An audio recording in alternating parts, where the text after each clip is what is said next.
All right, The Rock sucks, but that's not that's not what we're here to talk about today, Ben.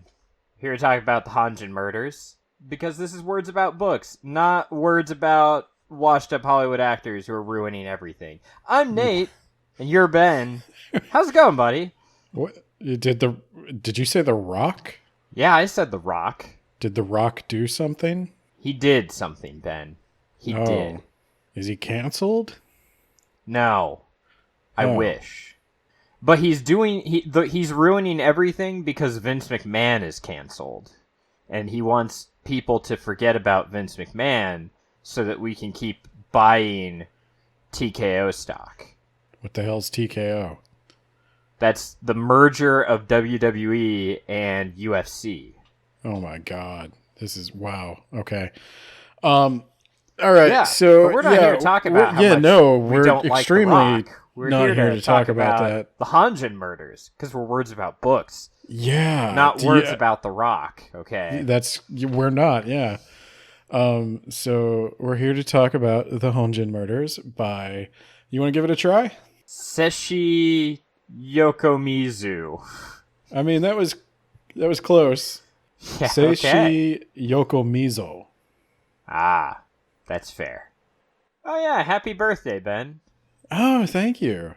Whatever day we may have been recording this, people will know is somewhere in the proximity was my birthday. Yes, I've crossed into middle age. Oh my god. I was thinking about it and I was like, if I lived like double my years this year, I've reached a point where like double my years is a lot of people's like lifetime. Yeah. Like that's all a lot of people get. And I was like, wow. But I'm probably going to live forever, right? Probably. That's how that works. I mean, gene therapy and like adrenochrome, they got like, we're going to get that in time for me, right? Yeah, that's how that works. Okay. I'm sure you'll be fine. Yeah. Okay. I'll continue to eat poorly and under exercise. So, Seishi Yokomizo. We have to do the about the author, Nathaniel. All right. I don't remember exactly where I heard of this guy, but I think it was actually through my mom of all people. That's weird. My mom listens to this Agatha Christie podcast, and I think that makes sense. I think they were talking about him.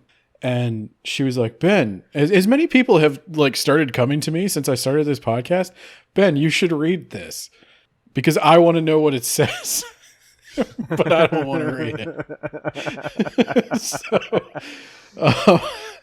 I guess that's just, my calling in life. I read things. You found your niche. Others. Yeah. Yeah.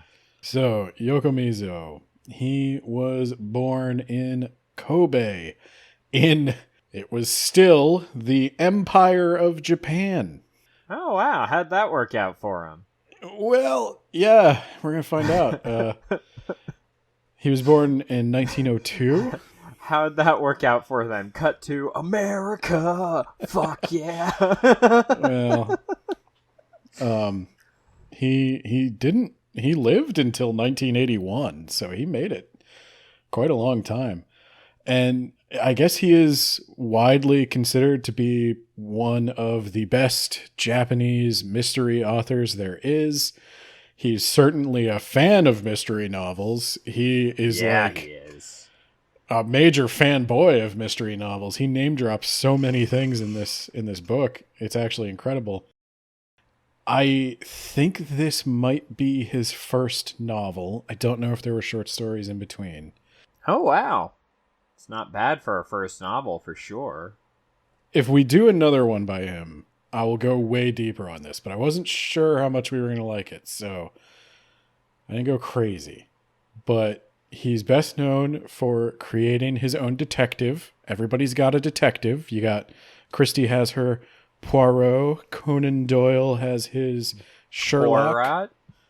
And Edgar Allan Poe has his Dupin. And does he really have a detective? Yes, he does. In fact, Sherlock Holmes is a copy of Edgar Allan Poe. Huh. Wow. Yeah. I didn't know that because all I know about Poe is that everyone and everything in his life caught tuberculosis and died, so he wrote a lot about that. Speaking of catching tuberculosis and dying. Oh, shit. I think Yokomizo got tuberculosis during World War II. And he obviously was having difficulties getting his work published, what with the wartime paper shortages and Japan soon experiencing everything shortages. They didn't have antibiotics, they didn't have food, and I guess he would joke about what was going to kill him first, the tuberculosis or the starvation. Yeah. I mean, what can you do in that situation but make light of it by joking about it, right? You're like, you know, my house has been destroyed and there's no food and we're facing possible invasion. Yeah, but hey, facing I've got tuberculosis, so maybe I'll die before all that, right? But I didn't get to the Take that, America. You can't count a casualty if the tuberculosis gets me first. That's kind of like a huge problem with the way we discuss the impact of war that you've just pointed out. But whatever. He has a signature detective, Kosuke Kindaichi. Kosuke Kindaichi? Ah, I could pronounce things. Kosuke Kindaichi. Hey, I even kind of got it right. So you did better with that. Yeah, one. He's got a bronze statue in Japan. Does he? I didn't know that. Yeah, I didn't know that either until just now. I also did not think this was going to be a weird detective. Actually, to be honest, I was like, oh god, this is probably going to be like some bullshit horror book, as you like to do. And then when all this murdering started happening, I was like, not expecting a flamboyant detective to show up and save the day. So, oh, you didn't know this was a mystery at all? No, not until I opened the book and started reading it. Oh, wow. I see. I'm not so bad. I was like, I can't. I'm sure this is going to be some sort of Japanese novel with a lot of gore and like some sort of monster or something, like Chupacabra, except Japanese and it eats people or something. Nope, the real monster was man. As is kind of the theme of every Japanese monster movie. A very conservative culture. That didn't help. That didn't help, no. Credit to him for criticizing that culture, by the way. He kind of... Yeah. I'm sure it was a lot easier in 1946, though, when this was published. Yes, it's a 1946 novel set before the war. So yeah, I'm sure it was a lot easier when there were a bunch of Americans on the island. Oh, you're just really breaking your arm, patting yourself on the back. Yeah, this is another great. World War II victory lap episodes. It's great because I'm a quarter Japanese, so so I can make these jokes. Yeah, that's how that works. My grandmother isn't alive to hear me say this, so it's okay. Oh my God. God rest her soul. American God rest her soul. Oh boy. So yeah, just this one more random fact before we get into it. This is for anyone who's here from my anime podcast. Some of his stuff was published. Okay. Konnichiwa is hello. Yes. He was published in Kodansha's weekly shonen magazine, which is still around and has the hit soccer manga Blue Lock, as well as many others that I don't read. But Blue Lock, yeah. So it wasn't published in English for a while. It was published relatively recently, right before the pandemic.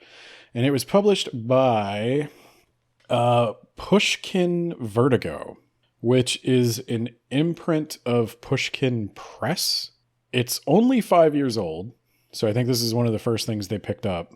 And I think they're trying to publish international, like relative to the English-speaking world, murder mysteries.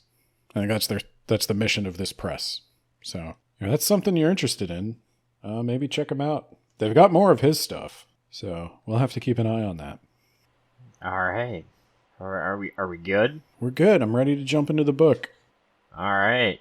So it's 1937. Set the scene.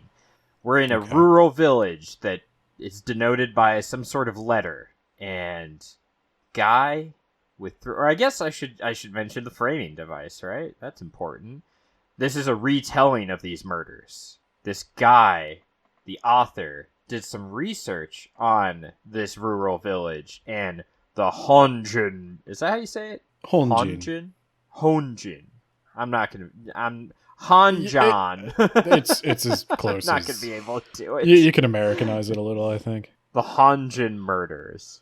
So this guy, this author, did a bunch of research, unlike us, and unlike at least one of us, I guess I should say. Yeah. And and so he's reconstructed the events of these murders in novel form, and he's telling the murders after the fact. That's probably important. I don't think it was, and I kind of don't really. understand the framing device at all. It gives you an epilogue, I guess. I don't know. I guess the framing device is Yokomizo talking directly to us as Yokomizo. I guess. That's cool. I don't get it, but I like his writing style, so I'll give him points. Yeah, and he does a thing. I've seen this in a lot of Japanese media, and I'm not entirely sure why. I have a guess, but he blanks out the names of the more rural cities. Yeah. And I think that's just Are like they a real courtesy. places, you think? I think he's doing it, one, so you can't look into it, and two, to avoid mentioning any real small town, because I think that would be considered like impolite, like if they got a bunch of tourists for murder reasons. Yeah, you don't want to mention the town of White Colony? What? I'm mentioning little rural towns in the USA. Oh. Okay.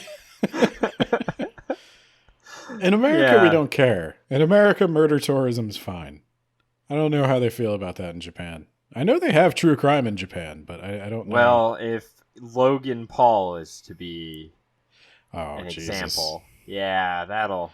Well, I think Logan Paul stretches the bounds of acceptability even in his own country. Yeah. Fuck that guy. He and Dwayne The Rock Johnson, even if they hate each other, I don't like either of them right now. So, yeah. Fuck him. Anyway, anything more you want to say about the framing device before we dive right into the unspecified rural village of O, or of R, or of I? No, go ahead. All right. You really had a problem with the well, just at the blank. beginning. Just at the beginning, because it starts with a character list, and I'm like, God, I hope I don't have to remember all these people. And in fact, you don't. Not really. I think it's there specifically so you can refer back to it, because you're going to forget some of them. Yeah, well, I mean, some of them were completely unimportant. Like, now, the cook? Yeah. Who cares? Never mentioned. Ever? Were they ever mentioned? They were mentioned. They're the ones that they're the ones that take the note from the three-fingered man. Oh, yeah. You see page 29, page 29, page 30, 32, and then 61. And that's it. No one cares. But okay. I care about now. I doubt it. All right, Ben. So 1937. Village of O. And shit's about to get mysterious, dog.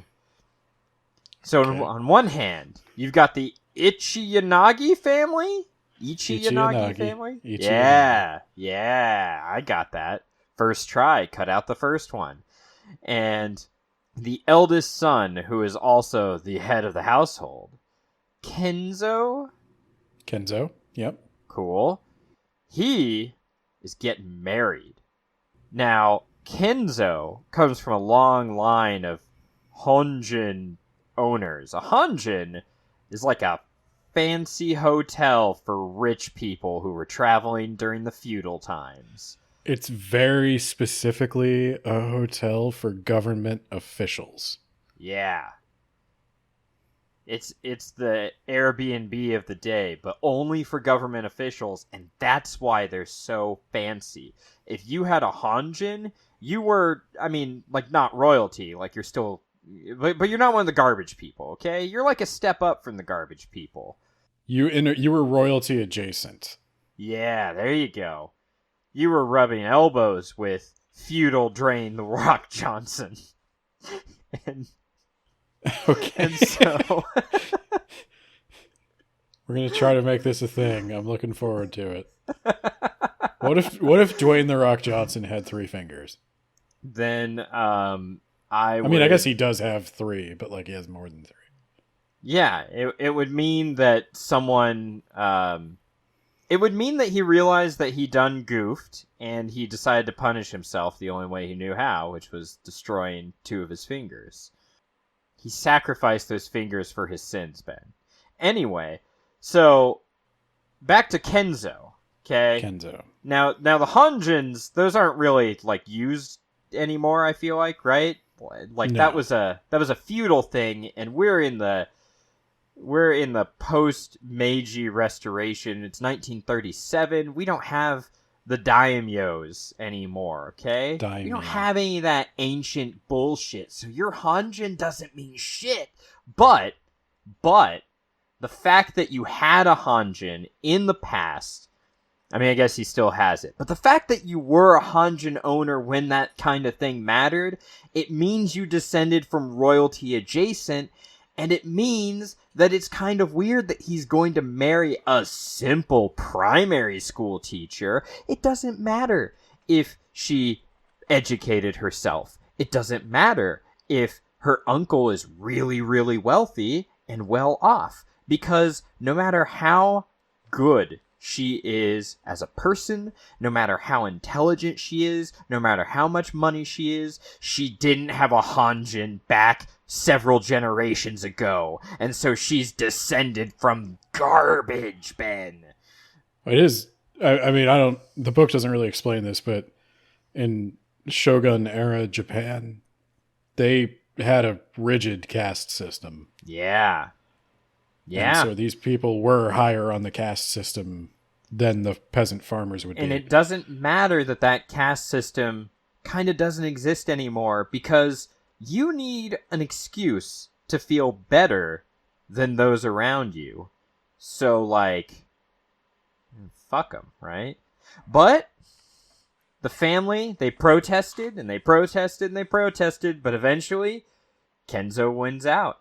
He's gonna marry this woman. It's gonna happen tomorrow night. You can't stop it. And around that time, a weird guy shows up. He's wearing a mask, like a surgeon's mask. He's got only 3 fingers on one hand. He looks really disheveled and off, and he's asking for the directions to the Ichi-Inagi Honjin, Ben. And when his mask falls off, or he takes it off, I think. He takes off the mask. He takes it off to drink. Yeah, he's got a hideous-looking scar from his lip up to his cheek. Really, just an undesirable, disgusting person that we should all look down upon for the way that he looks. So yeah, he's looking for the Honjin, Ben. Right at the eve of this wedding. I hope there's not a Honjin Murders.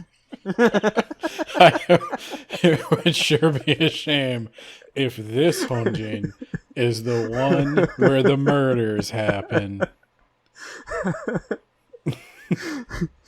Anything more you want to add before I move on to the wedding? There's only one detail that will be important for the case, and that is where he stops to ask for directions is a little government outpost. It's a place you can stop and get like a quick meal while you're traveling, because the public transport in this area of Japan is not great. There's still like 2-mile plus walks between train stations. Cars aren't really a thing out here.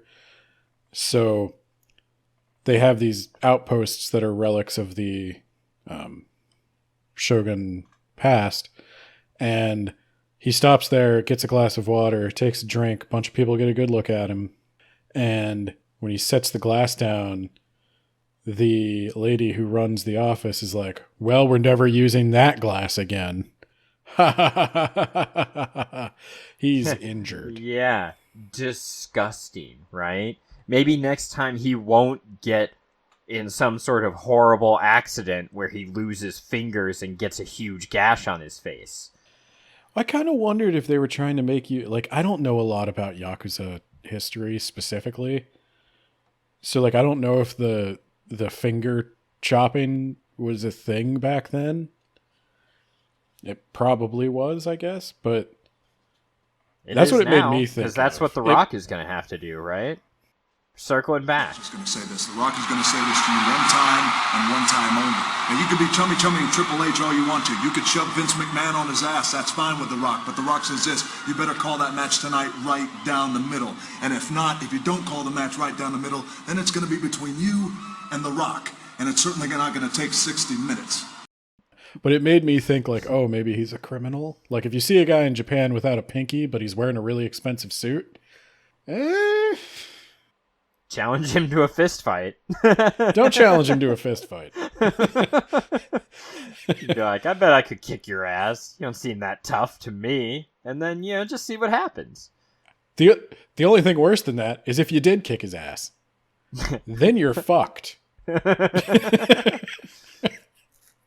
But yeah, so the old, I don't even know if he is an old man. He just seems like he's been through a lot.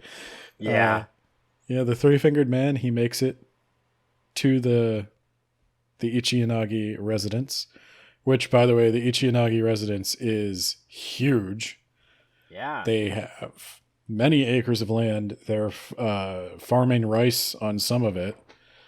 And that's their main source of income these days, I think, is like the agricultural side business they have going on. So it's kind of funny that they're basically just landowners. They have tenant farmers. They're still very much living like a feudal life. Yeah. Even though this guy there, she's going to marry, or the family he's marrying into is like possibly wealthier than them. Yeah, but they're garbage people, Ben. They don't have land the way we do, and they don't have our traditions and our blood lineage. So they don't have your blood. They don't have your precious blood. Precious blood. Yeah, it's important to note there are two houses on the property as well. The annex, which is spelled differently. Is there a reason for that, Ben? There's an E at the end that's not normally there in English. Dude, I have no idea. This might be, I don't think it's like British translated. Maybe it is, actually. Okay. I didn't notice any colors. Yeah, we spelled color the correct way. Any of that fancy European talk. They used aluminum because that's how it's said, and that's how it should be spelled. So, they didn't add extra syllables for no fucking reason. Oh boy. Don't get the internet started on the aluminium debate. Hey, it's okay. There's no debate because they're just wrong. They're absolutely wrong. They don't spell it differently. So once you start spelling it with an extra syllable, you can start pronouncing it with an extra syllable. Anyway, yes. All right. I learned a lot. Like I'm interested in Japan, interested in Japanese culture. Know a tiny bit of the language, but I learned more about old Japanese houses in this book than I ever thought there was to know. Yeah, I'm going to be real. I will probably never go to rural Japan. That would require me to actually know the language. If anybody speaks with anything other than a Tokyo accent, I start getting real confused real fast. And that's on me. I should do better. But nah, they should do better. Get the normal accent, y'all.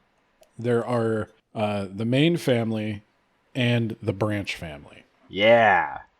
So I'll go over the important one. Or do you want to do it? You can do it if you want. No, I would rather hear you do it. Okay. So you've got Kenzo, obviously. He's the one who's getting married. His mom is still alive, Itoko. Hitoko. That's good. I'm not going to mention the ones that aren't there, like Taiko. She's irrelevant. She's living in Shanghai. Don't worry about her. There's Ryuji. Yep. He's a doctor in Osaka. He's not there on the night of the wedding, but he will show up later in the story. There's Saburo. Saburo. Very good. That's the third son. He's kind of a disappointment, a letdown, a bum, but he's got our family's blood, so, you know, he's still better than, like, a common. He's... There... There's a scene where Saburo is like jealous of the detective that winds up showing up, our hero Kendaichi, and he says something like, "And there he was, not much older than me, and acting like he was so big and important." I was like, "Motherfucker, you were like 30." Oh, you want grandchildren, Margaret? Why don't you ever bother Mitch about that? Because he's 17. He's 40. A lot of people are doing stuff by the time they're your age. Yeah. This is a you problem. And I kept calling him Sabaro, so don't feel bad. Okay. Made me really want can't pizza. remember. Terrible mall pizza. Yeah. What a dick. Alright. So, and then there's Suzuko, Suzuko. Yep. the youngest. She's a bit slow, they say. I think she's like grown at this point. She's like in her 20s, but she's got like the mind of a 12-year-old or a 10-year-old or something. But she's a musical genius Ah. that will have surprisingly little bearing on the plot. All right. So, and then there's Ryosuke. Ryosuke? See, you got this. You got this. It's Kenzo's cousin. I think Ryosuke is the branch family head. He doesn't stand to inherit as much as Kenzo's side of the family does, but he's doing all of the work Yeah. of managing the estates. And then So- there's... Oh, So go on. keep that in mind when Honjin Murders happens. And All of these people have a motive, except Suzuko. yeah, Suzuko's cool. Yeah, There's she's all right. Akiko, who's Ryosuke's wife. I don't remember much about her other than she occasionally popped up here and there. She pops up to scream at dead bodies sometimes. There's Ihei. Ihei, he gets drunk and goes on a racist rant. Yeah, yeah. Well, a that's- classist rant. A caste rant. He's not nice. Yeah. He's not a good guy. Mean drunk, Ihei. And then there's Ginzo, who is the uncle of the bride, and Katsuko, who is the bride. Yes. Is there any important person that I missed? Other than, of course, the detective who will show up later. No, it's just worth mentioning that Ginzo, the uncle of Katsuko, is there because Katsuko's father has passed away. Yeah. So he's giving away the bride. Yeah. All right. So now we have all these pieces in place. Yes. So yeah, the day before they're prepping for the wedding, and it's tradition to play the koto. The koto. Is that right? Yes. Yeah. Do you know what a koto is? It's some sort of stringed instrument, Ben. Okay. It is going. You're going to need to know what that is to like visualize the murders. Hey, I was right. I figured that's what it was. I think I've Yeah. seen it before. It's kind of like a harp. It's about the size of a desk, I would say. Yeah. You sit in front of it and you pluck it with your first 3 fingers, your thumb and your first 2 fingers. You wear picks on your fingers and you play it with that. There are bridges that adjust the length of the strings to tune it, and they can slide around and everything. I think it has 13 strings, if I'm remembering right. And I don't know if it's native to Japan. This might be a Chinese instrument that came over. But yeah, basically you would sit. Well, they would say that it's native to Japan, so Yeah, maybe. You would sit and play a koto, and it Wikipedia like it said, it's says about the it's size Japanese. Oh, okay. So the koto is Japanese, but it's derived from two different Chinese instruments. Okay. All right. I was gonna say, because I've seen something like it played in China, but this is beyond my musical knowledge. Okay. I only know the banjo, as we have established. And that's all you need to know to kill children. I'm deadly with a shamisen. Give me a koto, I don't know what to do with it. I guess you could hit someone with it really hard. I mean, it looks like it's a desk, so you could If you could brain pick it up, you someone could hit someone really with it. hard. Yeah. So that will be important. But right now it's important because it's tradition for the bride to play the koto, and instead we're going to have Suzuko do it, only then they find out that the bride can play the koto. Like, they didn't know that. So That's interesting. she'll play a different song instead. Also, that's not like a Japanese thing. That's just a this family thing. Yeah. Not all brides have to play the koto in Japan. Yeah. It was tradition for this family to play the Lovebird. That's the name of their koto. They named it that. There's a whole story about their koto, and it's actually an interesting little bit. Like, if you're interested in this period of Japanese history, this novel has really good atmosphere. Yeah. But the story of how they got the koto and why it became a tradition, not really plot relevant, so we're going to skip over it. Yeah. For You have to time's read the sake. book to get it. Yeah. We also hear, like, there's this weird, ugly-looking guy with 3 fingers asking for where the household is. That's weird. Anyway, fast forward to the wedding. It happens. And, it's, all the traditions. They gotta serve sake to all the people. And Don't skip the getting ready for the wedding scenes. jeez. What am I forgetting, Ben? You're forgetting now. Who cares Because about now? they're No one cooking cares for the about wedding. Everybody's getting dressed. And then... I thought this was mysterious during masked- the wedding. My bad. Because he's not even dressed. He's not in his bridegroom clothes. Okay, a strange man in a mask who just looks like hideous to behold and has 3 fingers. He hands a letter for the head of the Ichiyanagi family. And so now hands that to him. And Kenzo, he reads it with a look of fury on his face. And his wife is right there too. His wife doesn't ask about this, or he doesn't tell her, and he just tears it up. Wife? His wife His is not soon-to-be wife. His soon-to-be wife. It's not his soon-to-be wife. Oh, is that just now? No, I think it's Itoko. I think it's his mom. Or Akiko. Ah, God. This is important because Katsuko doesn't show up. Yeah, it is Akiko. Yeah. Yeah.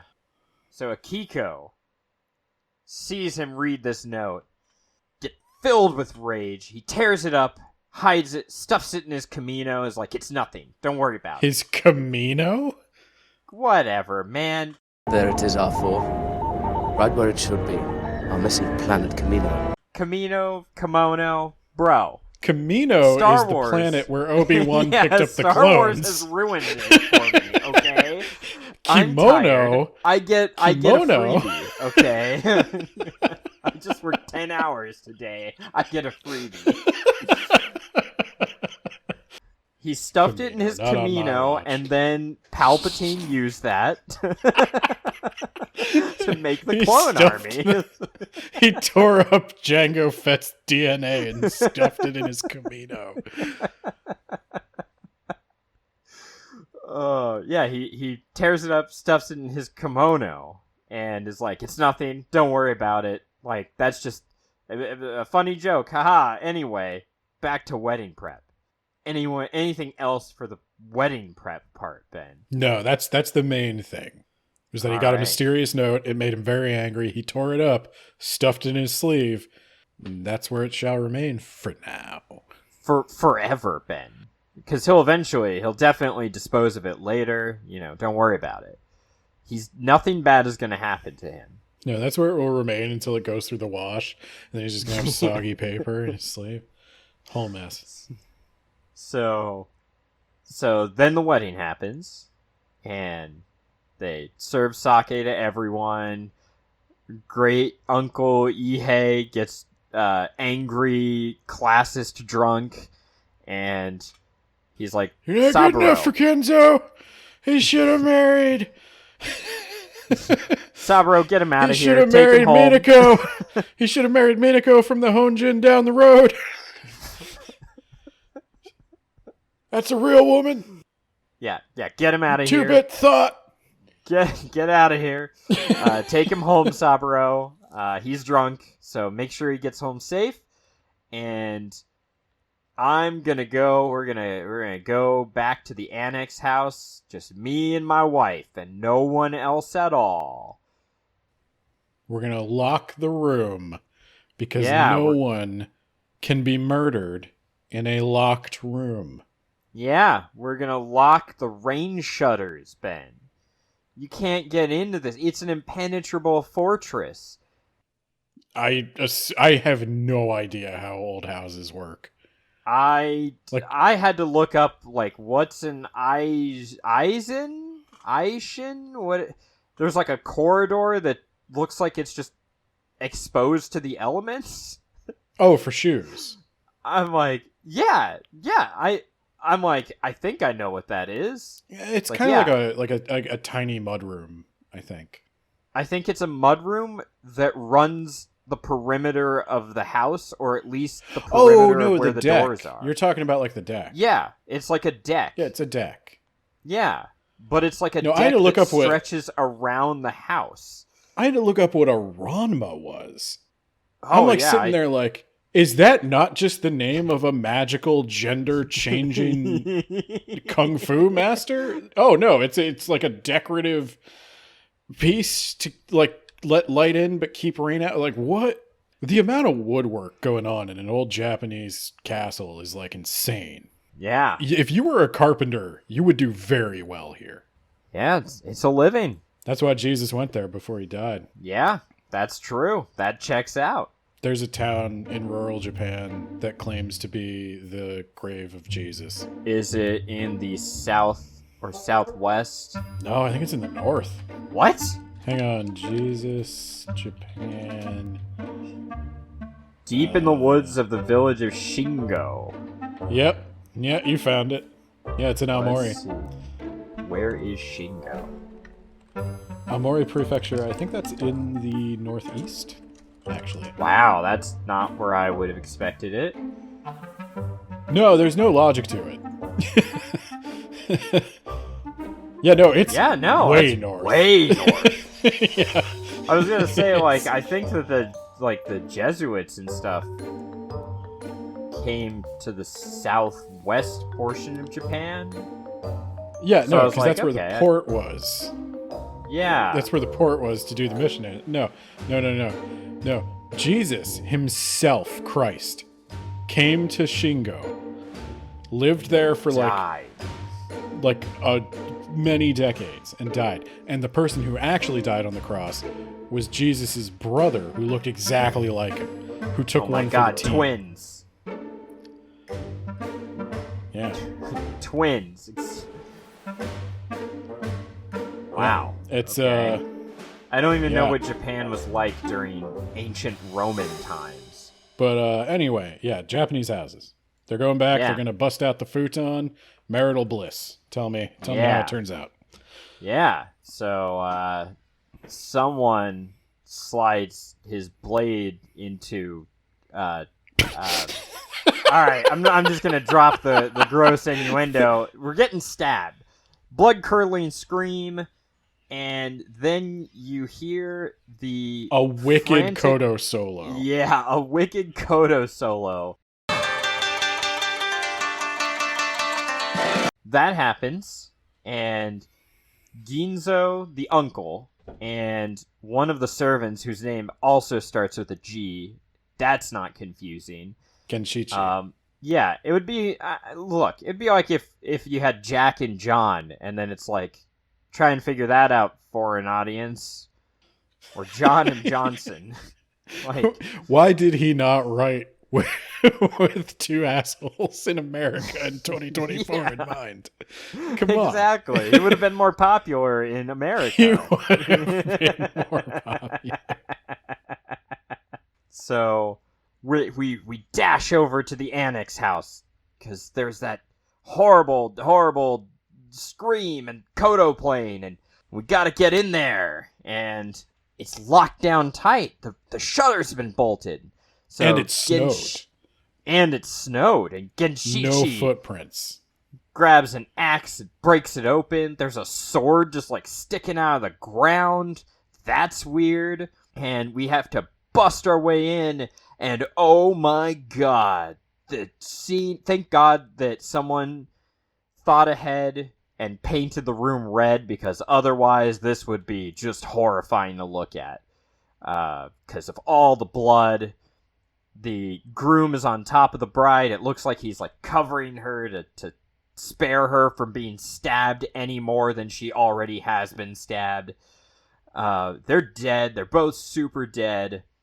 No footprints, Ben, but they will discover later. It looks like there are footprints going to the house. Looks like someone like there's a little cliff over the estate, and it looks like someone slid down the cliff and snuck into like a side door. And so the theory is that's what happened. They hid inside of this closet because there are fingerprints in the closet, Ben. And 3 fingerprints. 3 fingerprints. That's important.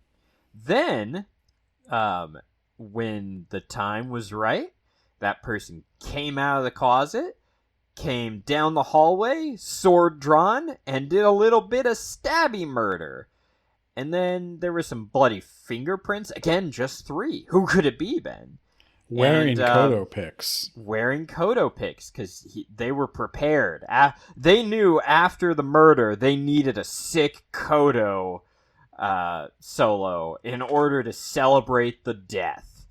And it's weird, though, that there are no footprints leading out. So we've got ourselves a mystery.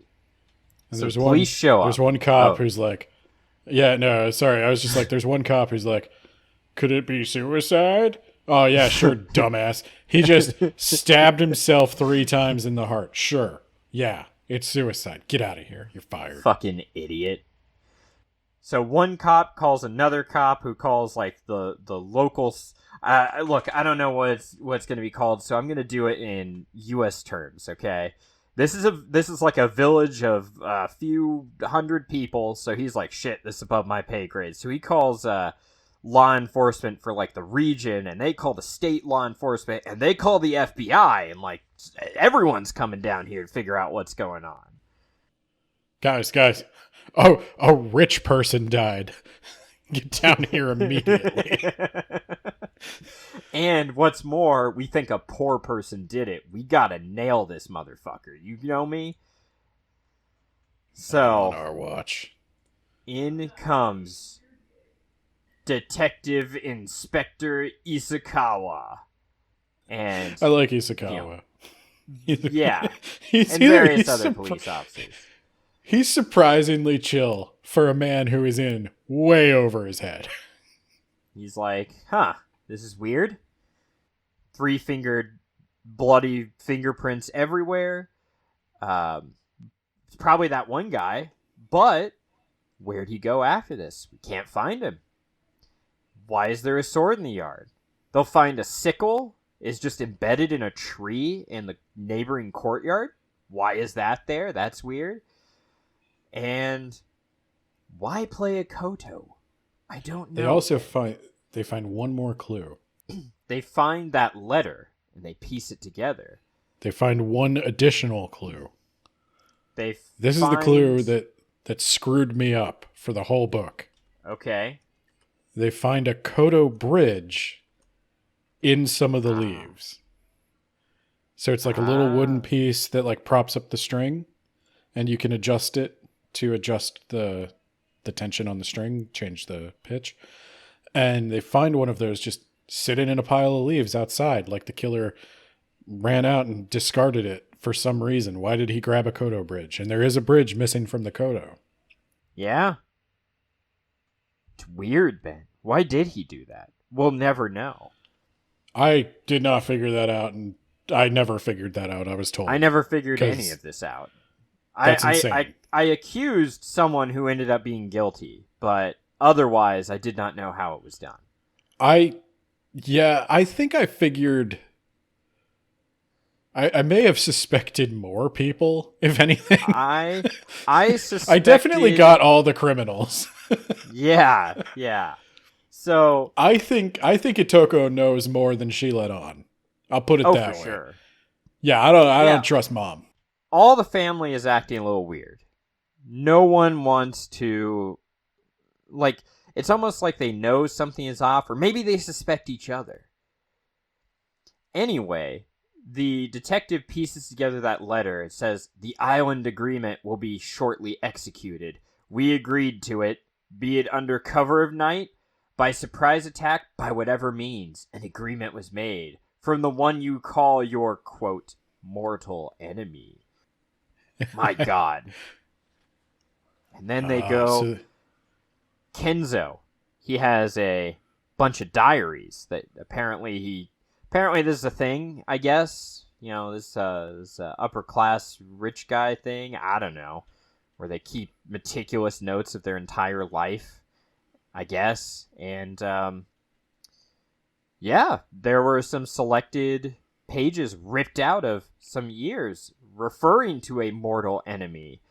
And they were burned inside of a charcoal burner, Ben. That wasn't there before. Saburo was like, that wasn't there last night when I was sneaking in here to read his diary. Or not last night, but, before this happened.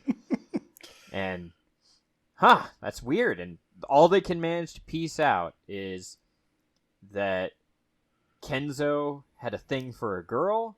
There was some other guy involved. The girl died. And the guy is now his mortal enemy. And there's a photo album. And wouldn't you know, there's a guy listed as his mortal enemy. Who, it looks matches similar the description. To the three-fingered guy. Three-fingered man. Now, there's one thing I want to add to all this. And that is Ginzo, Katsuko's uncle, the uncle of the bride. Yeah. He suspects all these motherfuckers. Yeah, they're all acting weird, except for Suzuko. Suzuko's cool. Except for Suzuko's cool. She just had a kitten that died. And she had to bury it, and that's really sad. But like everybody likes Suzuko. She didn't do anything wrong. Yeah. But all these other motherfuckers. And then all these other motherfuckers. The thing that causes him to turn to the private detective that will be showing up soon is Ryuji shows up. The second brother, the doctor, and he's like, "Hey, yeah, I was, I came here as soon as I heard. Like, I was in a conference in Osaka, I think. Osaka, yeah. And he's like, I can't. I'm here. I can't believe that this happened." And Ginzo's like, "This motherfucker is lying." As we'll find out, he saw Ryuji on a train on the way here. He knows that motherfucker was not in Osaka yesterday. Yeah. Yeah, he was here on the wedding. Yeah, so Ginzo sends a telegram to his wife, and he says 2 sentences. "Katsuko dead. Send Kindaichi." Dun, dun, dun, dun. Which was awesome. I loved that. Very dramatic. Yeah. Little bit of background about Ginzo, though, because he's a really interesting character, and he's kind of low-key the hero of the piece. Like him and Kindaichi. Ginzo was a fruit farmer. And he was a fruit farmer who was successful enough that he was able to travel to the United States to study agriculture. And he's super educated. He's taken farming practices and crops back from the U.S. He's got a very successful business of like orchards and vineyards in Japan. Yes. But remember, Ben, it doesn't matter how successful or wealthy or educated you are, you're still a fruit farmer, and you'll never amount to anything, unlike us proud Honjin owners. Yeah, but so this guy's been around. Nobody knows that about him. Nobody really knows anything about him. None of the Ichiyanagi family. They're really underestimating this guy. But he takes charge of the crime scene. He makes sure nobody touches anything. He is going to solve this case.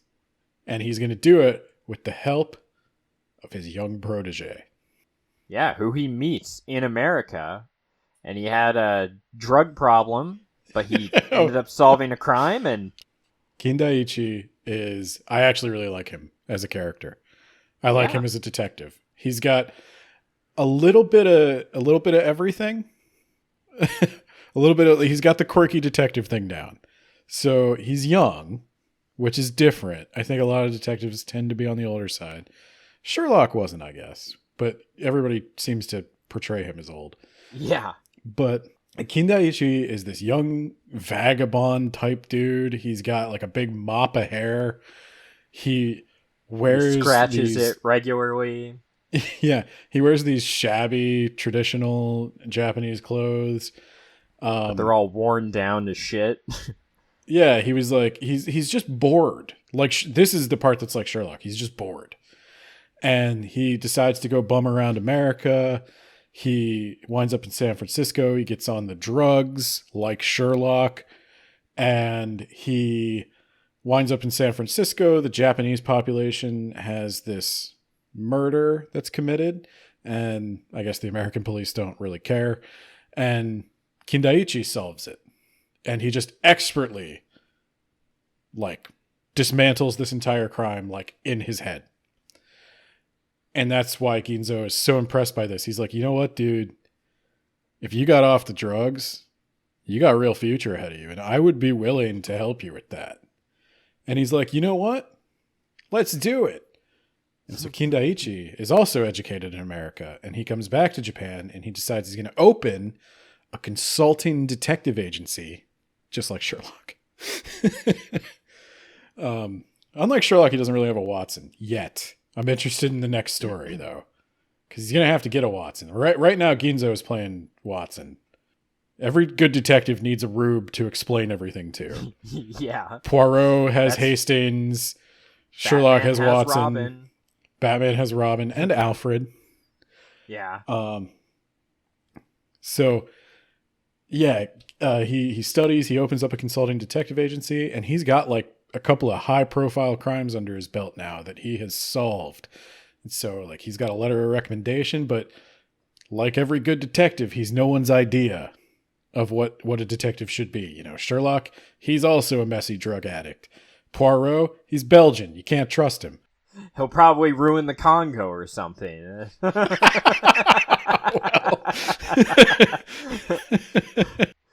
got a mustache. It's weird. Why is it so pointy? Got a mustache. he so I'm eats trying to remember, for did breakfast. anything happen until Kindaichi shows up? I mean, there's more detective work. I think I mentioned most of that already, though. There's one additional bit. They do start tracking the movements of the three-fingered man. They find out that he did arrive at the Ichiyanagi residence. A servant saw him at the gate, looking inside with great interest. And then when the servant asked him if you know, can I help you? The guy was like, I need directions to H-Town. And they're like, it's down the only road you can see for miles. And he's like, arigato. Cool. And then he walks up. But he doesn't walk down the road. He walks up to the top of the hill. And he starts like walking around that little overhang that looks out over the residence. Yeah. And then the servant remembers thinking that was weird. So they're piecing together the timeline. What a weirdo. So Kindaichi returns, or shows up. Kindaichi shows up. He's going to crack this thing wide open.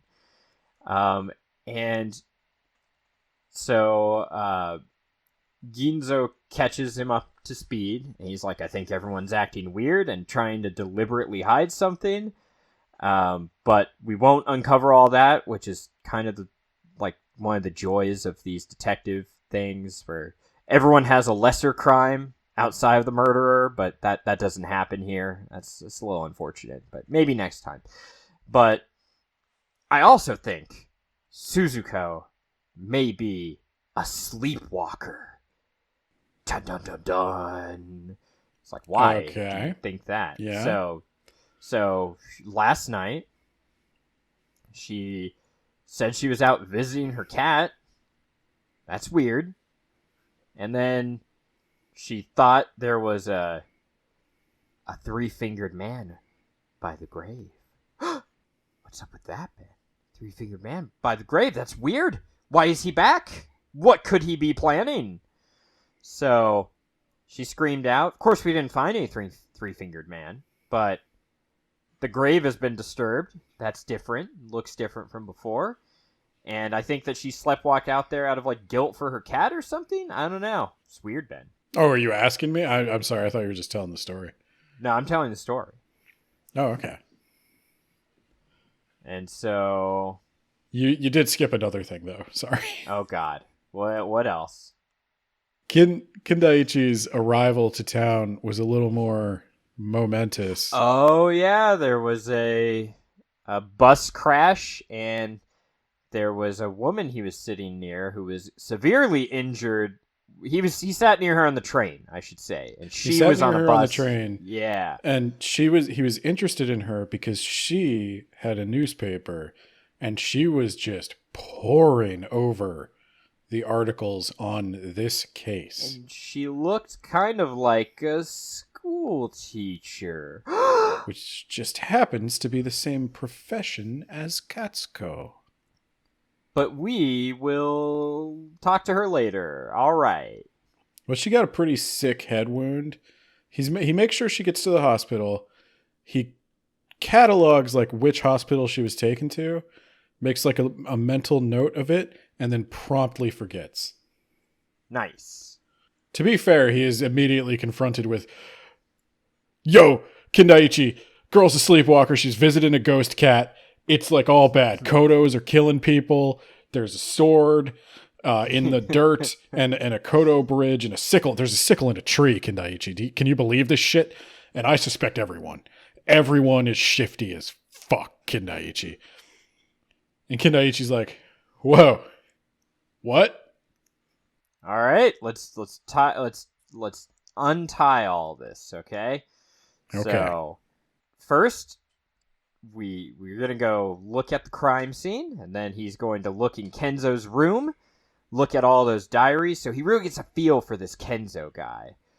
And then he's gonna look at these albums, and he's working with the detective, by the way. The detective's all in on this weird guy coming in and offering his advice. He shows up, it's hinted that he has this, he has a letter of marque or something from a higher ranking police official he helped before.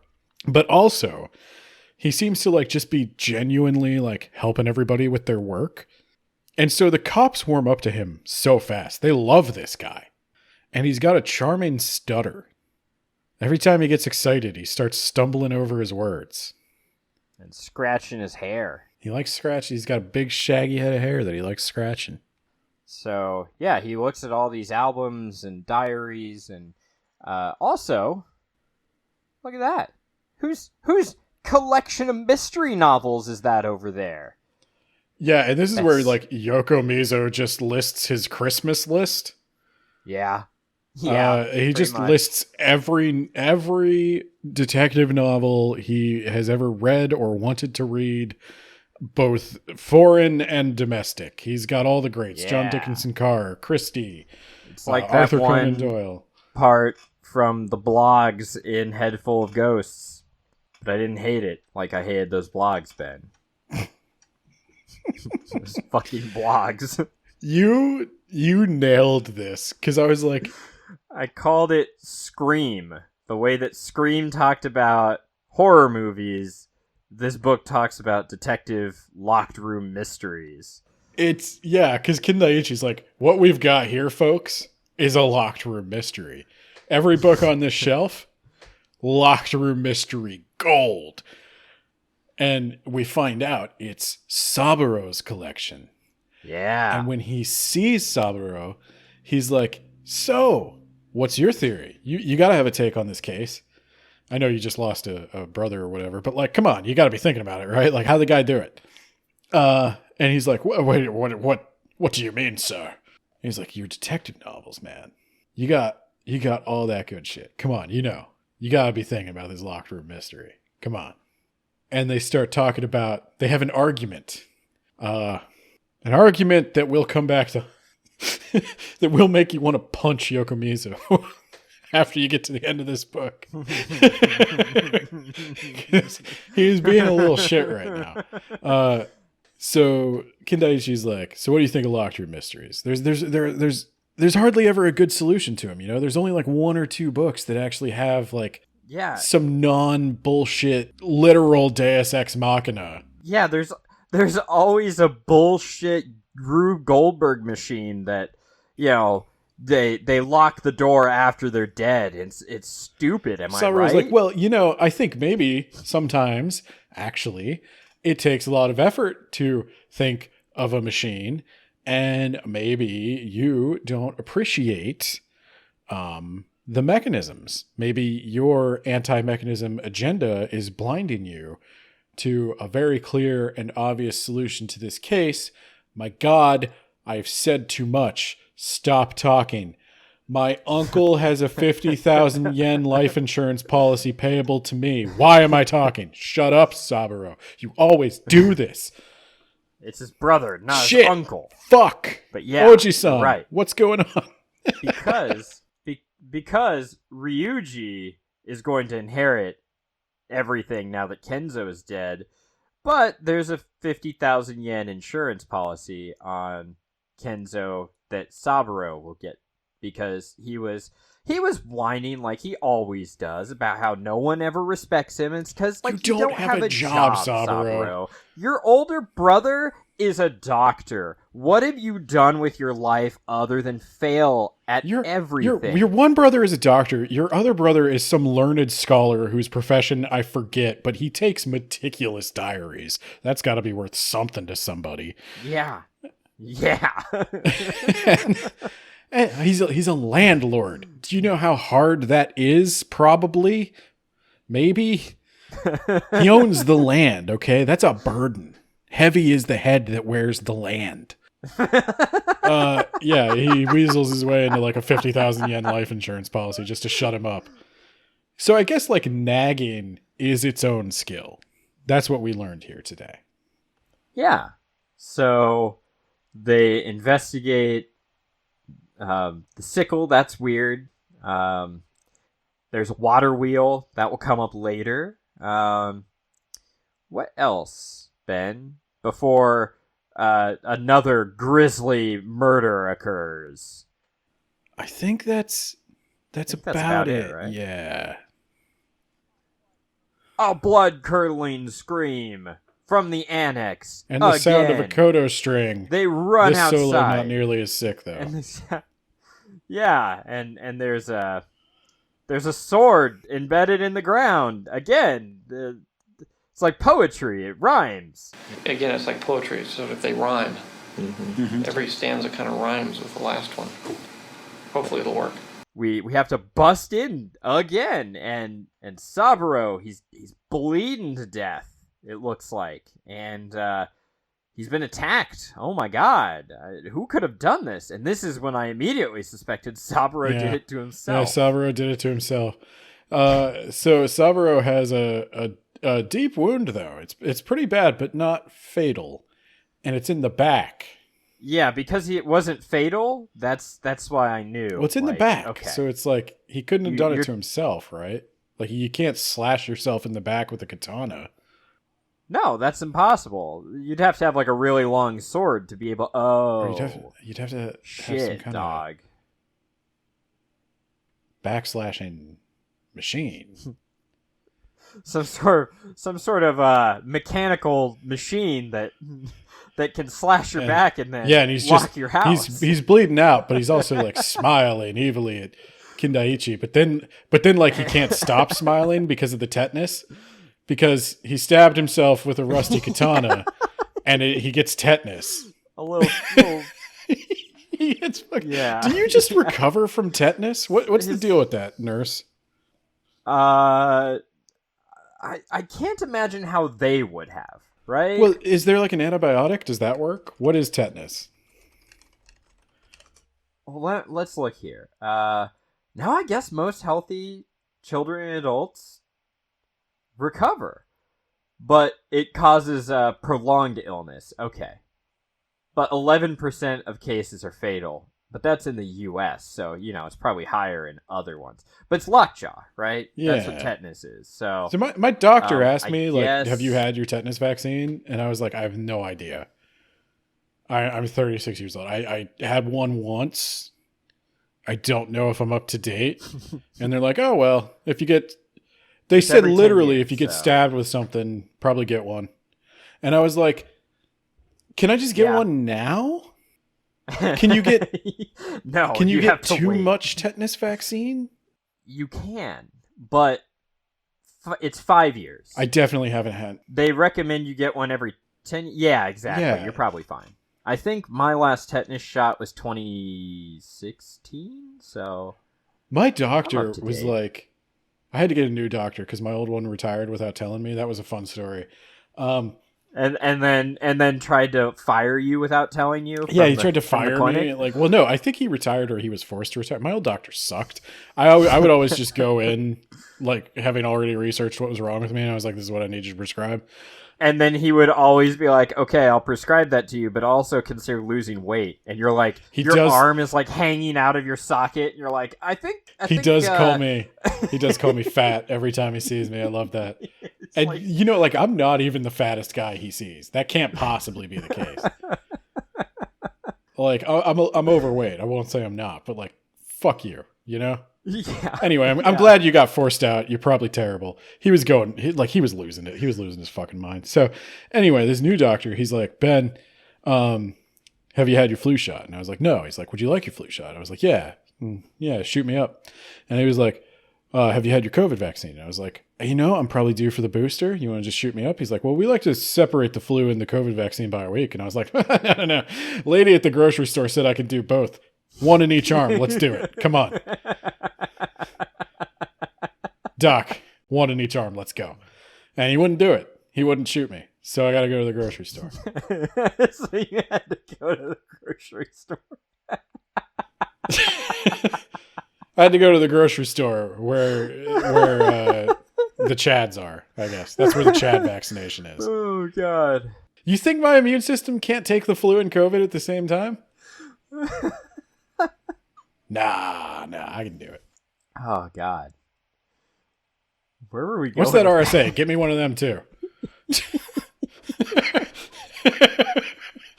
I want every respiratory vaccine I could get all at the same time. Oh, my God. Where were we Mix going them with together. This? Swirl Tetanus? it around. Yeah, so he's got tetanus. That's hilarious. It is kind of funny, yeah. Yeah, Saburo did to himself. His story is like, I was trying to recreate the murder. I was trying to solve it. Because I could be a detective too, okay? Just because I'm a failure and a dropout, and I've literally failed at everything in my life. How old do you think Isakawa is? He's like 40, man. I mean, we all smoke. It's the 30s, and that's a problem. So like, everybody looks like 10 years older than they are, but like, but still, man, come on. Also, like, you've been sitting in your mommy's mansion for the last 20 years. Kindaichi's been doing hard drugs in San Francisco. This guy knows the streets, okay? Yeah, I trust him to tell me what's up. While I was inside solving the mystery single-handedly, I felt this presence just in the closet. Like I heard a presence. Like I didn't hear him breathe, but like I sensed him, okay? I have a sixth sense, okay? I have a sixth sense. He was in the closet. from all the lockjaw. I think I got him. Is the murderer okay? So I went to open the closet door, and that's when he pounced on me and got me. and he's leaving 3-fingered marks all over the place. It's awful. He's just finger painting in there. It's crazy how many 3-fingered handprints there are now. Yeah, it's almost, some might say, suspicious how many 3-fingered fingerprints. It is suspicious, but they do match the fingerprints of the 3-fingered man. And we know this because of that ableist restaurateur who refused to reuse his glass. Fucking ableist restaurateurs. They're the real problems in this world. You know what I mean? They're not helping. So the only explanation is Saburo did it to himself, but also, like, he was in league with a 3-fingered man who was just in the closet and got him or something. Who knows? So we called the local physician and your brother in here to, I don't know, rub some salt in it. What do you do before the invention of antibiotics? Do you just they had antibiotics, didn't they? No, antibiotics weren't widely used until the 40s, Ben. Oh, shit. Yeah, I think it was a post-war invention. Huh. Wow. Well, tank that tetanus, brother. Yeah, okay, so the first antibiotic was invented in 1909, but the drug penicillin was in the late 40s. Okay. I got confused. Maybe they were fermenting some mold and they were rubbing that in the wound because they didn't have penicillin, but they knew that could kill the bacteria. So yeah, Ken Daiichi is going to solve the mystery now, Ben. Here, do you want me to just speed run this part? How he goes through a bunch. He finds out. Okay, he digs up the grave of the. Wait, of the dog, I'm or the Detective cat. Ben. Okay. Okay, I'm Detective Ben. Okay. All right. Detective Ben here. Okay, so Ginzo, my faithful Watson. Yeah. You say Suzuko is a sleepwalker. Yeah. And I say, maybe, I don't know, that's kind of unclear, but the point is she feels something for her dead cat. And this grave, it gives me pause. You may laugh. I see what you did Thank you. there. Yeah. So, good job. Ginzo, dig up the cat. And, okay. Okay. Now, throw the cat out. Now, what's under the cat? Oh my god. What is this? It's wrapped in like silk paper or something. Here you go. Unwrap it. And it was the most horrifying thing I had ever seen. But we'll talk about it. Put that in your pocket. Now, follow me. Oh, wait, first, see that pine tree? That pine tree's lower branches are propped up hastily by bamboo. Bamboo not tied after the fashion a gardener would tie it. Yeah. This was done by somebody with the dainty fingers, perhaps of a landlord. So, follow me through the bamboo thicket. We're moving, Ginzo. Run, All right. Keep up. All right. I know you were a 2-pack-a-day smoker, but run, keep up. I'm down to 3 packs. Okay. By the way, Ginzo, I'm sorry, I'm traveling back in time. Whoop. Okay. That lady from the bus crash. Oh yeah. Okay. That lady from the bus crash woke up. Oh my god. So we got to go to see her. Me and Isakawa, and she tells us that Katsuko sent her letters. Now, Katsuko, it turns out, had a dark secret. Oh my god. I wonder, is this a really dark, disturbing secret that will change our perception of everything? She did the worst thing a woman could do. Oh my god. She's just like Dwayne "The Rock" Johnson, except a woman? That's right. Just like Dwayne "The Rock" Johnson. She had premarital sex. Kenzo is not her first lover. When she came to Osaka as a young, impressionable, but hot country bumpkin, she wound up with a guy who sucked. And he was kind of an asshole, and he lied about a bunch of stuff, and she figured it out, and she broke it off. He wasn't really a doctor or even a university He wasn't really a doctor. student. He was impersonating a doctor. He was lying to her. In retrospect, she should have asked more questions. I don't know if him being a doctor would have made the situation better, but it would have made him richer. So, anyway, she had premarital sex. So obviously what she needs to do is bury that secret and it dies with her, right? Like, no one will ever know about this. Yeah, there's really no need to tell anyone about this, ever. No one's gonna know. Oh, but he knows. And he's kind of a, like, maybe he's a blackmailer, maybe he's not. Like, he could make this a problem. He's a fishy guy. And he says something shitty to her the day she leaves. Like, he runs into her and he's like, "Getting married, are you? Have fun at the wedding." Yeah, have fun dying in the war. That's a tough counter. That's a rough counter, man. Okay. Wow. Oh, wow. You really hit him where it hurt there. Yeah. She decides, like, no, you know what, Katsuko, she's a good person. As much as this may pain her, as much as she fears the rejection, she is going to tell Kenzo what happened. Oh my god. She does. But it's okay, guys. He forgave her. How noble and classy and progressive of this feudal landlord. He's a very progressive feudal landlord.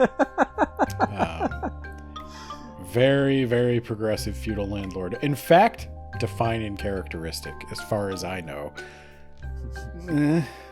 And then,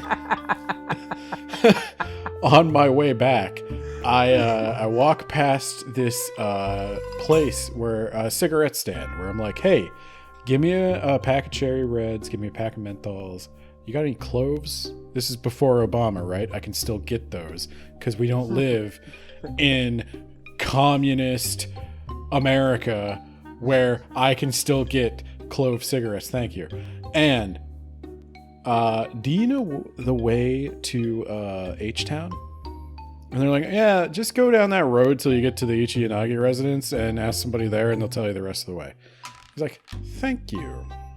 And then me and Isakawa bicycle as fast as we can back to the estate. Yeah. It's a little underwhelming. And then when I get back to the estate, I'm like, "Hey, you two cops, take my bicycle, ride over to O-Town, or ride over to H-Town. Take this portrait of the three-fingered man, show it around, and ask anybody if they know this dude." And they're like, "Okay." And they bicycle away as fast as they can. Again, it's a little underwhelming that they're on bicycles, but they've got, like, the baseball cards and the spokes, so it sounds like a motorcycle. So that helps a little. And then, okay, I'm back from the future, Ginzo. Bad news about Katsuko. Not a virgin. Why didn't she ever tell me, her uncle, about her sexual exploration in college? Look, as a man who spent a lot of time in the drug dens of San Francisco, I'm going to tell you there's just certain things we don't talk to our uncles about. And one of them is the experimenting we do in the bedroom. Okay, Ginzo? Don't worry about it. Don't think about it. Stop thinking about it. Come with me through the bamboo thicket. I suspect we will find something on the cliffside. On the cliffside, they find a charcoal kiln, which led me once again to trying to figure out what the hell charcoal actually is. I also had to look that up. What? Charcoal is fascinating, first off. If this mystery isn't doing it for you, go read the Wikipedia page on charcoal manufacturing. You could do a lot of shit with charcoal. I don't know how anyone ever came to invent this. It is amazing that this exists. And anyway, there's a charcoal kiln up there because the Japanese peasants know something I do not, and that is the uses and manufacturing processes of charcoal. So he's like, hey guy, you're the charcoal man, right? When did you set this fire to make the charcoal? You burn wood to turn wood into what? It's fascinating. And how do they do that? Anyway, he's like, yeah, I was burning some charcoal. You know, the thing is, I was burning some charcoal the other day, and God, did that charcoal smell like roasting human flesh.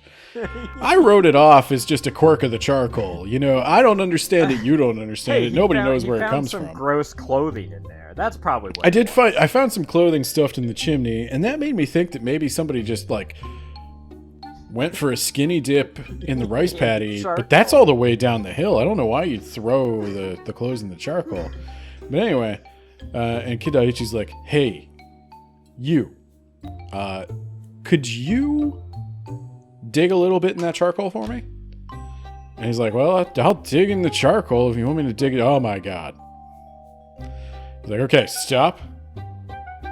Run as fast as your charcoal manufacturing legs can take you down to the Ichiyanagi residence. Get me Inspector Isakawa. Tell him to leave his bicycle behind. The grade of this slope is too much. It's not a 10-speed. Then tell him to get up here with all the boys. So the boys get up there. And they're like, sir, is this your charcoal kiln? He's like, yes, it is. Yes, it is. You're under arrest. You're not under arrest. No, he's not under arrest. Yeah. Detective Ben, he's not under arrest. Knock down the charcoal kiln, because this one's small and we can't fit like a team of men inside it. So they knock down the charcoal kiln, they start digging. And then they find the feet. And then they find the feet are attached to the knees. And the knees are attached to the thighs. And the thighs are attached to the torso. But one thing that isn't attached, Ben. First off, he's fully nude. I'm not done describing this yet. In case you don't know what's coming, I have to do the full reveal in the manner in which the book did it. And then the torso is attached. There's two little things coming out. Oh, it's the arms. And then there's a face. It's a dead man. There's a body in this kiln. Oh my God. I was worried for a second when we found the feet that there might be a body, and there was. But maybe there's not. If we only found the feet. But maybe there's not, because he doesn't have a hand. The hand might grow a whole new guy. Ah. Well, I don't know how any of this is that hand, by any chance, this hand that we found in the cat's grave? Ginzo, wipe that shell-shocked expression off your face and show them that hand I had you dig up. And they're like, oh my God, why do you have his hand? He's like, I will tell you everything. In the parlor.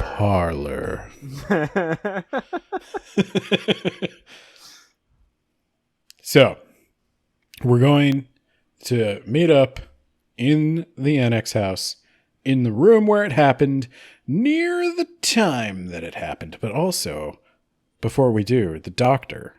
I'm going to have the doctor who's been doing all the autopsies take a look at the man we dug out of the charcoal, because he has a mysterious wound in his chest.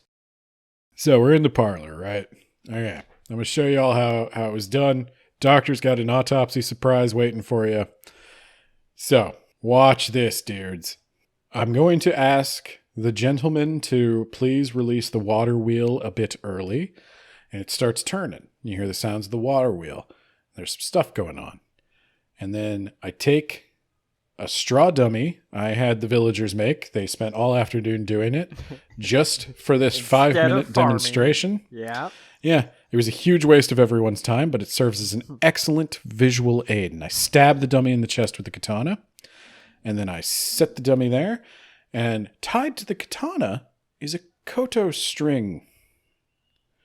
And then the koto string lifts all on its own as if pulled by the water. The koto string's attached to the water wheel. They got an industrial spool of koto string somewhere in this house. That's how they do things. And yeah, they just miles and miles of koto string. I don't know. I looked it up. I think it's 1 gauge, so you might be able to do that. Then the katana lifts, goes all the way up to the ranma, and it bounces. It sticks a little bit for a couple of times, and then it eventually pulls through the window, and the string snaps, and the thing lands in the snow, right about where we found it on the night of the murder. Now, Doctor, tell me, how did the 3-fingered man die? He died of exhaustion. Womp womp. So what you're probably wondering, gentlemen, is A, why I brought a charcoal-covered corpse to this meeting, and B, if he died of exhaustion, what exploded or imploded through his chest? The answer is a sword. Alien. Oh. Much like I used a straw dummy, someone else used a 3-fingered man to test the sword-throwing machine. Because goddamn it, do I hate these fucking devices that end these locked room mysteries. It's so dumb. It's so dumb. I hated it. Yeah. It's not the worst. I mean, it's easily as stupid as the Agatha Christie one. Yeah. If all locked room mysteries are like this, they're stupid. Yeah. This is dumb. So there's a whole elaborate thing. I'm not even going to get into the construction of the machine. Needless to say, there is a Rube Goldberg machine of stuff that allows one to use a katana and then have it thrown out of the building mechanically. As if the killer... You get the murder weapon further away than it could possibly be if you committed suicide, because spoilers, it's a suicide. And we don't know that. This involves the Rube Goldberg machine involves a sickle in a tree and a Kodo bridge and pine tree branches suspended off the ground. It's stupid. It's very dumb. Yes. You're probably wondering why? Why suicide? Why murder suicide? Well, Detective Ben, will tell you. I've been reading these diaries that you, the reader, did not have access to and were not privy to, but I know what Kenzo is like. Kenzo's diary, entitled, "If I Developed Kenzo's Character, This is How I Would Have Done It." This was a major flaw. I will agree. By Seishi Yokomizo. Thought. I was like, maybe I should have known more about Kenzo so I could have guessed this. There's one thing they could have done that would have fixed this. I stand by this. It's so simple. There is an incident described in the diaries that we don't find out about until Kindaichi is explaining it to us, that we could have just seen, and it would have made everything at least a little predictable. And that is an incident in which some grody person is visiting in the middle of winter, and they bring out a charcoal, again, what can't it do, brazier. And they're all sitting around the charcoal brazier. They're having a good old time. But then one guy accidentally bumps into it, roasts some of his gross human fleshels on it. And Kenzo cannot rest until that spot has been scrubbed and disinfected. Yeah. And if you had just let us see that Kenzo is like really neurotic. OCD. Yeah. And really there's hints given that like all his diaries are the exact same size book. Like they all look completely untouched. They all look like they've never been in a thing. But they also were like, he used grandiose language like my mortal enemy, and I'm like, maybe that was the translation where I was like, I didn't find that out of the ordinary, and maybe I should have. The translation is an interesting point because I don't think it's a bad translation. I just think it doesn't sound like a book that was written in the 30s.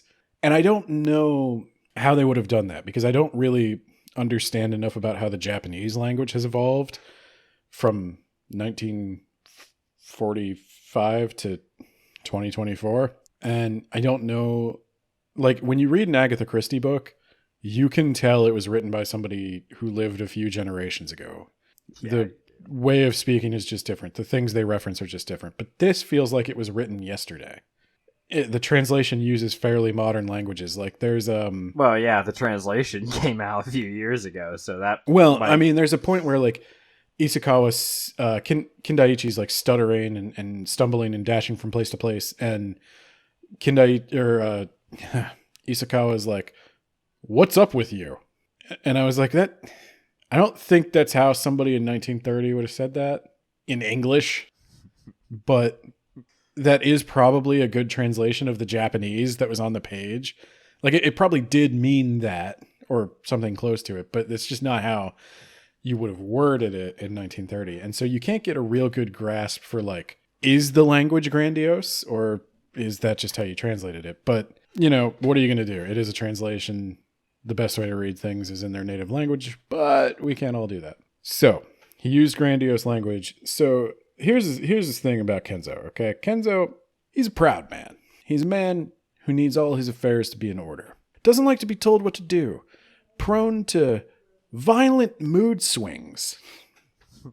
Bit of a nut job, if you will. And Kenzo found out very recently and painfully that Katsuko had been with another man. And that's gross. That's icky. Somebody else on her swimsuit area. Oh. No. My heavens. No. It's gross. No. So Kenzo, he had an issue. He's like, I should break off the marriage, right? Like, I should just be like, you ruined it. You ruined it. We had a good thing going, and you fucked it all up. You ruined it. You're defiled. You're gross. Just like Dwayne "The Rock" Johnson. Yes. And perfect. Are we to believe Kenzo was a 40-year-old virgin? I know there's a giant double standard in all this. But like, yeah, I was going to say, probably not. He probably... No. There's a woman mentioned in his diaries that he's clearly very passionate about. This is bullshit. Kenzo's an asshole. So yeah, but... well, I mean, he murdered a woman. I know he's obviously an asshole. But Kenzo could not possibly have a normal, happy married life with this woman. He's just not the type of guy secure enough in his masculinity to be with a woman who has been with another man. Remember that whole adage from school: when you sleep with someone, you've slept with everyone they've slept with, Ben. And he took that literally. Kenzo is an incel fuckwit. So that's kind of what Kindaichi's trying to say. He's a weird 40-year-old incel, awful piece of shit. His family is there and they are grieving, but like, I'm sorry, he was that. He was all those things I said. I said that to their faces. I don't care. So I got you, Ginzo. Don't worry about it, man. So what's he going to do? Is he going to break off the marriage? Well, I can't do that because I just made an ass of myself, insisting against my family's better judgment that I should, in fact, marry one of the common folk. And now, here I stand, with them being right and me being wrong, and I would literally rather die than give them the satisfaction of knowing that they got one over on me. I would literally rather die. Oh, there's an idea. No. But I don't want anybody to know I killed myself, because then they would have the satisfaction of knowing that I killed myself because they were right. I have to die in such a way that no one can ever know I was wrong. Yeah. I cannot live with the shame of being wrong, nor can I die with the shame of them knowing that they were right. The only way out of this one is a Rube Goldberg machine. It's a Rube Goldberg murder-suicide. So, Kenzo, night of the wedding comes, kills Katsuko, does a sick Kodo solo for reasons we will get to later. Also, I think he just wanted to. And then he throws himself chest first on the sword, goes straight through his heart, and then the machine does the rest. Flings the sword across, and makes it look like everything is weird. So what about all the stuff that happened after he died? What about all these weird handprints and who slashed Lockjaw? Who gave Lockjaw to Saburo? Was it Saburo? So, and what happened to the three-fingered man? Did Kenzo kill him? No, he died of exhaustion. I don't know how Kindaichi could know that, but I wasn't really interested in the three-fingered man at this point.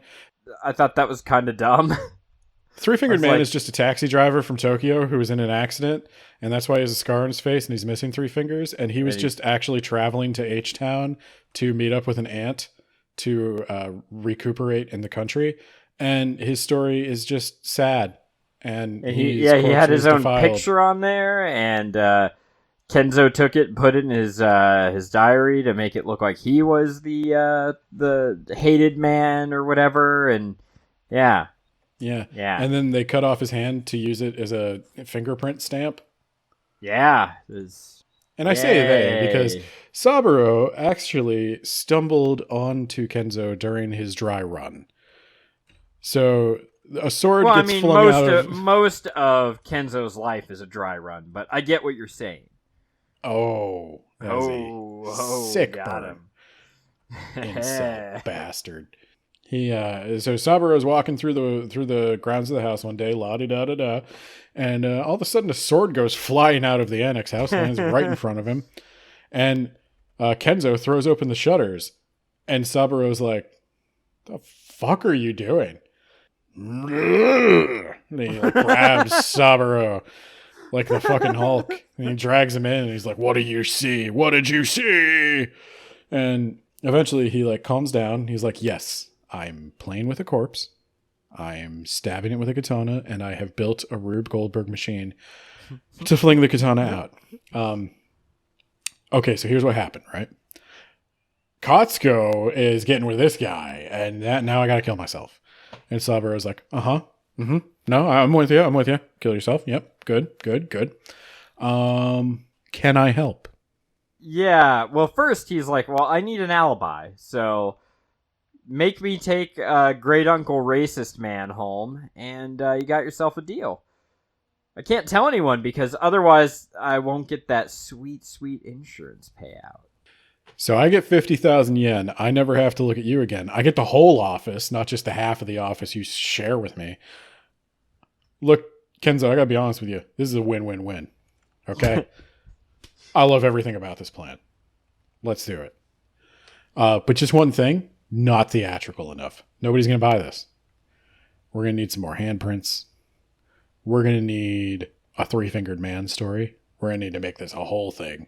I'm going to need you to dress up as the three-fingered man, hand yourself a note, quick costume change, tear up the note, and I'll write the note. Don't you worry about that. Because I'll write the note. And then you tear up the note in such a way that it can be easily put back together.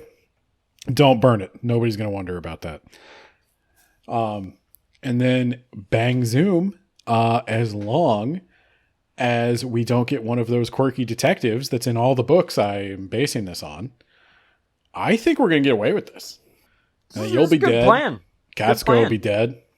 I'll come back in the morning and I'll be like, oh no, Kenzo, my brother. Oh my God, what happened? And then you're probably wondering, dear viewer, why did Saburo decide to stab himself? Because he's a dumb fucking idiot. Yep. That's as good an explanation as any.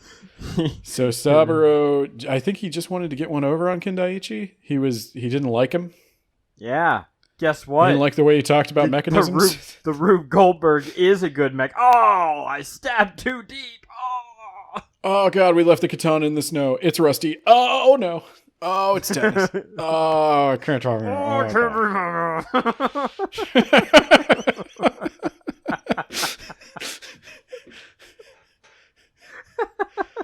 and one last insult to Saburo. Kindaichi's like, I think he cut himself deeper than he meant to. Yeah. I thought he might do something like this, but I thought he might do it better. Sorry, that one's on Kindaichi. Yeah. Sorry.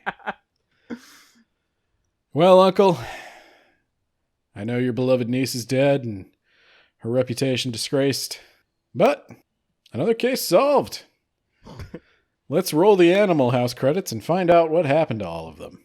Oh yeah, the doctor was told by Kenzo not to show up because he would have been the most logical suspect, and so he didn't say anything.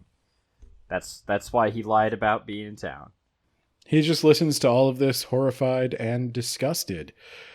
Saburo was charged with, I don't know, accessory to murder. He insisted he didn't know that Kenzo was planning to kill Katsuko, just that he was planning to kill himself. But nobody bought that. And so he was going to go to jail, but then a thing happened. And We he wound kind up of in need China. bodies. We need bodies with. Yeah, he wound up in China. And I'm guessing what he did there probably made this look like a daycare. So, you're wondering what happened to the doctor? He lived out the rest of his days peacefully in Osaka. You're wondering what happened to Ryosuke? I know you are. I know you remember who that is.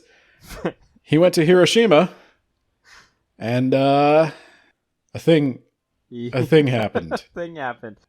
And nowadays, the residence is... Oh, Suzuko, the wonderful puppy girl who did nothing to nobody.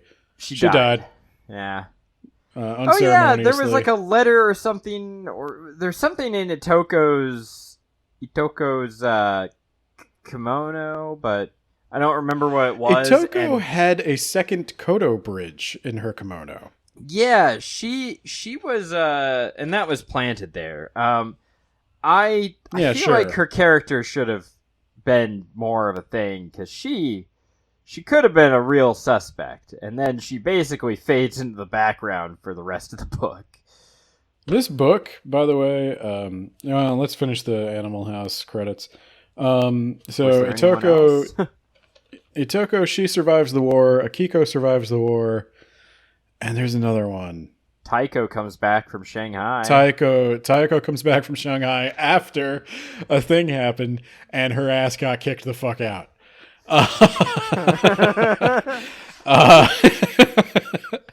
Yeah, and they all live together, the three women, and they are miserable. Their fortune is spent. Japan apparently had several agricultural reforms and taxes on giant mansions. So now they're broke and they hate each other. At least Suzuko didn't have to stick around to be part of that. Then Yokomizo goes on to talk about how nothing he said was actually a lie. He did not mislead you. He did a just murder of Roger misinterpreted. Ackroyd. He name drops the murder of Roger Ackroyd, which was awesome. And then the book ends on page 189 with the last words of the book being, I turned my eyes slightly to look at the spot on the northeastern edge of the property where 10 years earlier, Suzuko had buried her beloved pet kitten. The ground was carpeted in those deep red spider lilies, sometimes known as equinox flowers. I couldn't help imagining they were soaked in the blood of poor, sweet Suzuko. Keep Suzuko's name out your mouth, sir. Okay? She should not have even been in this book. The book's 189 pages long. I think we could have gone a little more. Yeah. Yeah, I agree. And I think we should rubric, and we should let the rubric guide the rest. We should rubric, and I need to go to bed, so let's speed this one along. All right, Ben, content and ideas. I think this is a solid 3. Oh, really? What were you going to give it? I guess you know what, that makes sense, because I don't know if I can call it an original idea if it references all of its source material. If it references all of the works that it is copying. Yeah, I'll give it a solid 3. Because it also does not develop Kenzo enough for me to have guessed that Kenzo was the one who Kenzo'd himself. No, and it would have been very simple to do that. Maybe 10 more pages, and you could have had that. All right, organization. I'm thinking. Kind of want. What are you thinking? I was kind of thinking of 4 myself. It's a weird case of like it needs more. It needs to beef up the characters a little bit more, but it's pretty good. It's pretty quick and entertaining, and it's just kind of like a vibe. Like I'd say it gets like our criteria is connects most plot points together in a satisfying way. Yeah, most, I think. Yeah, certainly not all. Yeah. Okay. Use of language. It's hard to tell because it is a translation, but I'll at least give it a 4. Actually, I like the way that it is written, and it definitely conjures a lot of images to mind, and it creates an atmosphere. So I give it a solid 4. I think I can get behind a 4 as well. Even in translation, I feel like there's a clear sense of humor and personality that stand out just in the choosing of the framing devices and the characters, even just their backgrounds, like the class conflict, all that stuff. I think I can tell it's well written even in translation, but I bet it's probably better in Japanese. I would agree. Personal preference. I'm going with another solid 4. I liked the book. There were elements that didn't quite work for you, namely the stupid Rube Goldberg machine. And I still have no idea what the Kodo Bridge was doing in the Rube Goldberg machine. If you asked me to draw you a picture of how that worked, no fucking clue, man. Same with the murder of Roger Ackroyd. I don't like this. If most of these are just weird machines. You mean... and then there were none. That's what I meant. You're right. No, Murder of Roger Ackroyd was great. It didn't have a dumb Rube Goldberg machine. It just skillfully omitted some information in such a way that it made it a mystery. Yeah, I agree. I would be interested in reading a few more to see if they're all this way, but if it is all just a Rube Goldberg machine, that's dumb. I don't think the other ones are locked room. I think he moves on from that. No, I mean, we'll have to find the locked room. I thought you meant... No. I would be interested in reading more from him, but let's get some more locked rooms and see if they're all this dumb. Oh, good. Yes. Okay. Well, you heard him. Recommend us locked room mysteries. Recommendation strength. 4. I agree. Okay. Wow. I think if you're a mystery fan and you haven't read this guy, I think he's up there. I think the hype was warranted. If you're not a mystery fan, but you are maybe a fan of Japanese culture, this period of Japanese history, and you want to read something set in it that does a pretty good job of explaining all the cultural references you might not get, I think this is very kind. I don't know if that's added in translation, but they take great care to explain most of the Japanese words and concepts and things that we don't really have an equivalent to. Yeah, so I think overall it's a 4. Strong 4. Yeah, let me see. What did I go? 71. 71. Yep. Well, that's an easy one. All right. Anything else, Ben? Nope. We stayed up way too late doing this. Yep. It got a little off the rails. Go ahead, go to bed. I'll do the rest in post because I know you haven't the strength. Awesome. Later. But as it turns out, I also stayed up too late editing this one. So you're going to get my super quiet NPR voice for the shoutouts. I would like to thank, as always, our Yacht Plan tier patrons. Isekai Sensei-sama of the That Time I Got Reincarnated in the Same World as an Anime Podcaster podcast. If you like hearing me talk about Japan, I do that a lot over there. I would also like to thank Spooky Shy on TikTok. Of course, as always, we have Jamie, the Gravy Man of the If You Want the Gravy movie blog. And last but not least, John Bierce, actual author of the Mage Errant series and the Rack. John Bierce also has a Patreon you could check out where he is writing short stories. You get to vote on which story comes next. It's a good time. If you are interested in becoming a patron, one of the new benefits you would get, starting at the Douche Philosopher tier, would be early access to our new podcast episodes talking about Tolkien, where we are going through The Hobbit chapter by chapter. There's already a couple episodes up, and I think they're okay. Thanks again, and see you next time.